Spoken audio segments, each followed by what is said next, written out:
This story begins on July 15th when we finally paid for our Airbnb after a couple of days of trying to argue and figure out who's paying for it. 5 dumbasses included me, Irina, Chris, Dennis, Hayden, and John. And this is where our story begins.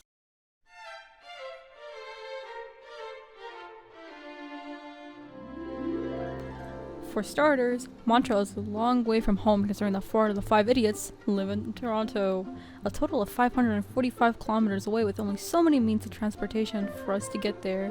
2 out of the 5 went by plane, 1 took an 8-hour bus, and the other took a train, leaving the last to go by car. From there, July 23rd rolls around and Chris and I are tasked to get to the airport by public transport because we thought it would be funny. No one told us it's gonna take 2.5 hours to get there by TTC. Better yet, the yellow line was down on the weekend, so we literally had to bus most of the way there. Got to Lawrenceville Station and sat down on the 52 that took us to the airport, which took way longer than we expected. We got there in one piece and immediately headed for TSA. I'm a slave.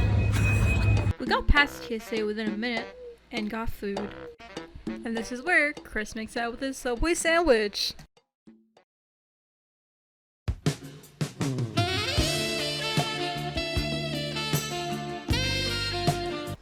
Anyways, an hour goes by of us trying to figure out where our gate is.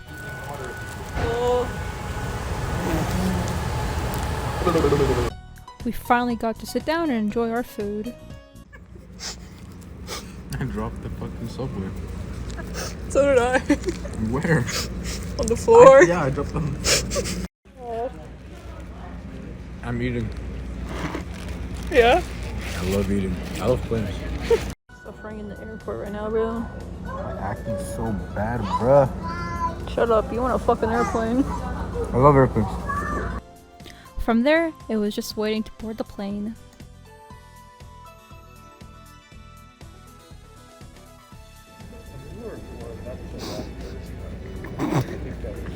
Eventually, we got on the plane, and Chris didn't have a window.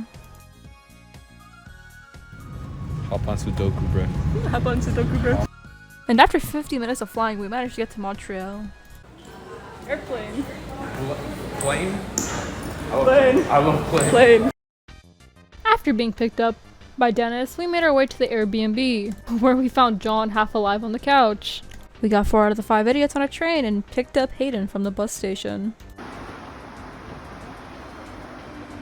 We got Hayden from the station and headed home, where I stayed the night, while everyone else went out and explored.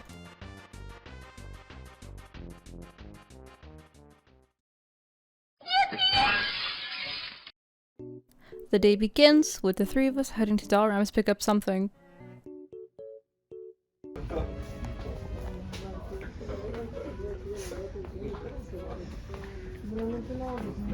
Okay, head and shoulders.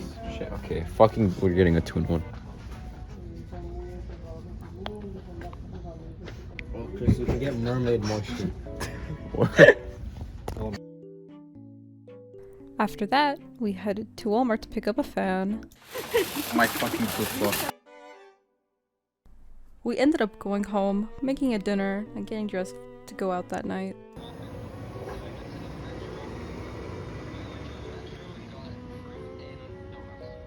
Oh, we got some fruit. We got some food too. Oh, it's not. Well, we will get electrolytes.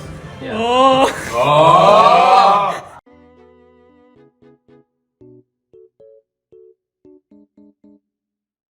And this is where we dressed fancy.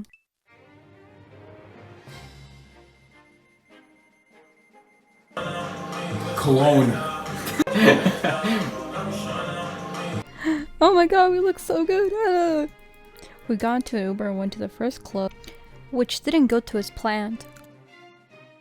Considering the fact that I had no service, I was forced to follow the 4 idiots. They led us to a club that was closed, and we just started walking till we found another line.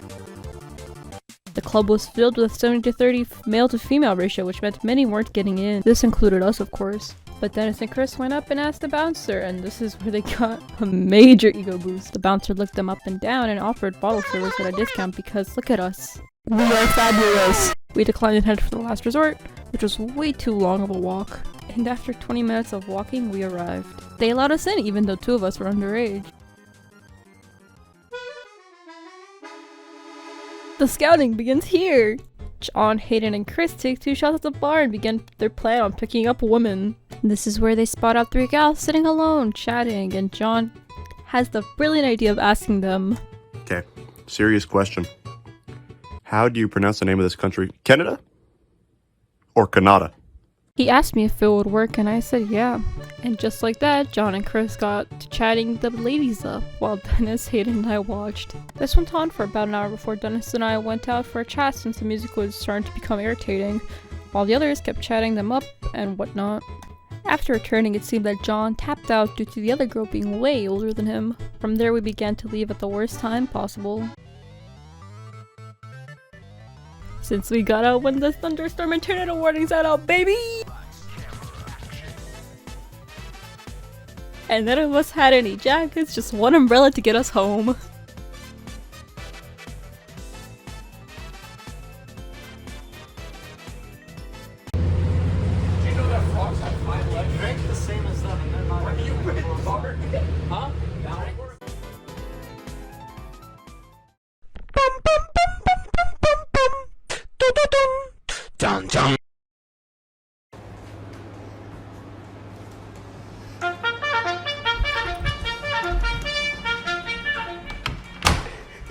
The day begins by forcing everyone to wake up at 12:30 p.m. since we were going go-karting that day.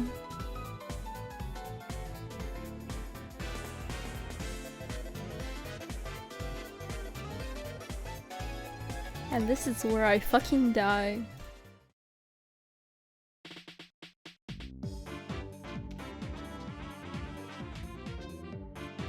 I don't know why I'm a robot, but the lineup goes as John, Dennis, Chris, Irina, Hayden.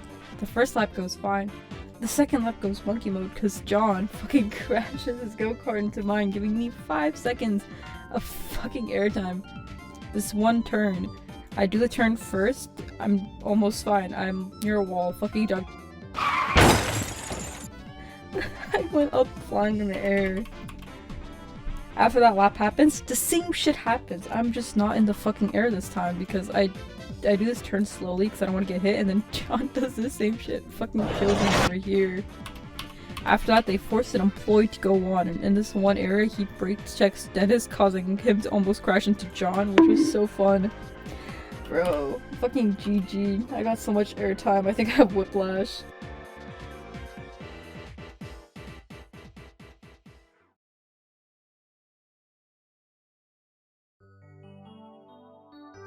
After that, we headed for downtown while John kept begging for forgiveness.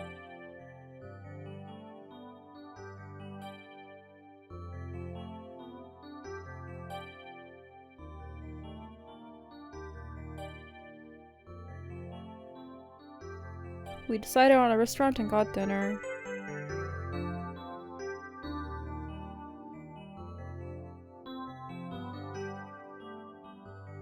We went home after being out all day and relaxed too. Chris, Dennis, and John went to a park with the missus. Dennis, being the saint that he is, brought them back in one piece.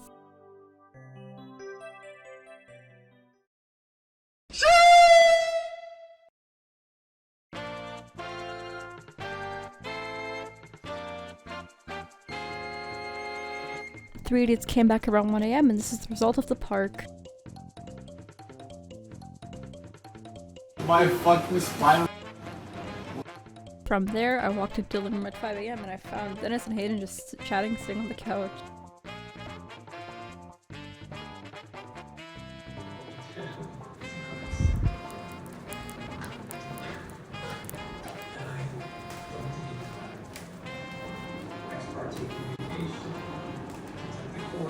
After that, I dropped off Hayden at the bus station and we just explored more of Montreal. Not good. Chris Matheson.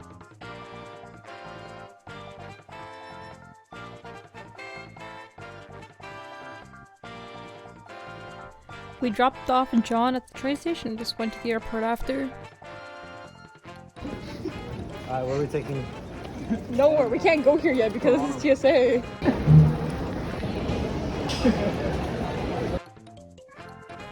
We got past TSA and just waited for our flight.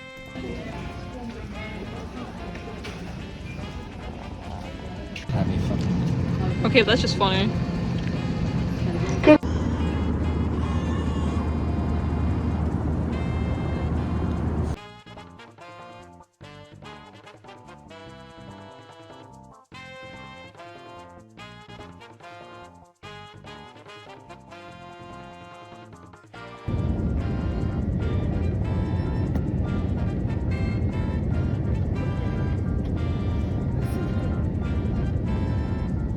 We successfully got back to Toronto.